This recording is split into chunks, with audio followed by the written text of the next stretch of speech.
Assalamu alaikum wa rahmatullahi wa barakatuhu. Bandiraɓe sehilaɓe jangiyankoɓe, en garti e windande men joyeɓire ko ɗo non masɗe pular kaaɗi. Allah wallimo a janginama a janginama i, a janginama e, a janginama o, hande jangaten ko u. Ɗo hanka so timmi ɗeɗo ma binden ɗe joyi, andu a gayni masɗe pular.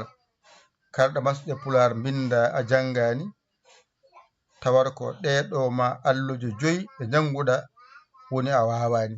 Hankadi mbeɗa andi a wawi windude a wawi windude i, a wawi windude e, a wawi windude o. Hande kadi janga u, mbawa jangude u e windude u. Hankadi wona masɗe pular kam a yalti hen ha laaɓi cer. Alhamdulillah rabbil alamin. Windande men joyeɓire nde Dental Dina TV, amo jeeno ko jiɗo jeede heno jahata ko YouTube binda Dental Dina TV jiyangal, ngara naata. Ngara noon jenta e jingoɓe e walloɓe, wona tan naata deƴƴa ndeeƴa. Ala deƴƴa deeƴa o nafata galle o. Nafata galle o ko dillen mbaɗen hen balle meɗen e jingere meɗen, mbawen jangude yo Allah wallu, yo Allah koye nande e famde. Hande noon windande joyeɓire nde eɗen janga hen u mawɗo, eɗen janga hen u tokoso. Ko ɗo u haaɗi, u mawɗo, u tokoso. Ɗo noon sa yiɗi fodde addira ɗum ɗo ko ha ganda no fuɗirte, mbiya u ko oɗo tan artiga laabi ɗiɗi, wona wonde ko tati de, ko oɗo tan o ngoodi. Woto tan ko u mawɗo, u tokoso. Ɗo noon sa yiɗi fodde mbattamo ɗiɗi mbawa fodde. Am paami ɗum moƴƴi de, waɗi ko jangete u gasi. Ɗo so ɗiggi a sirti e majjere u hankadi. Ɗo woni u mawɗo, janga binda. Ɗo woni u tokoso, janga binda. Ɗo woni u poɗɗo, janga binda.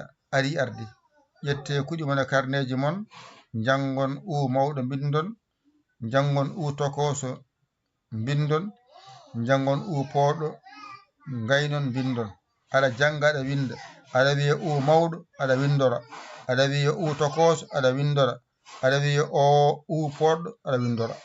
Wadde ko jangete u ko ɗo haaɗi.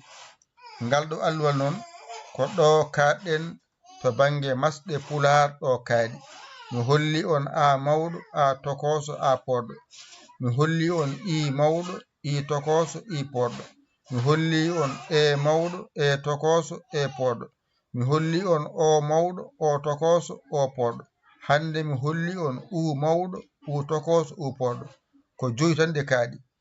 Masɗe pular mawɗe ɗe ko joyi kaaɗi. Masɗe pular tokoso ɗe ko joyi kaaɗi. Masɗe pular porle ɗe ko joyi kaaɗi. Ɗeɗo alluji joyi kanje tungirɗen ko janga ko gasi. Hankadi kalɗo windoya armas ka masowo. Heddoka natoyen ko masete ko. En gayni masɗe heedi bange. Jangoyen noon ko masete ko. So gasoyi noon kala ko jiɗɗa windude ka bindowo, kala ko binduɗa ka jangowo. Kaɗen ɗo ƴette kuɗi mon e karneji mon, mbañirɗon u mawɗo, u tokoso, u poɗɗo. Dental Dina TV jiɗɗo nadde jahata ko YouTube minda ɗum ɗo, jiyangal naata, wona anne a jeyama e galle golle, ngara jenta e jingoɓe e walloɓe. 77 906 14 81 on saaha wona anne min jiya ballal ma e jingere ma.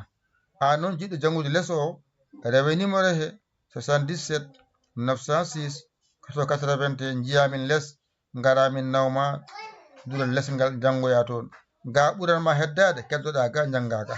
Yo Allah wallu, yo Allah newnu, yo Allah reen, kadi yo Allah gondiɗo ko musidɗo mon guiɗe mon saabu Allah. Yaya l'école Sénégal. Alhamdulillahi rabbil alamina. On jarama, wassalam.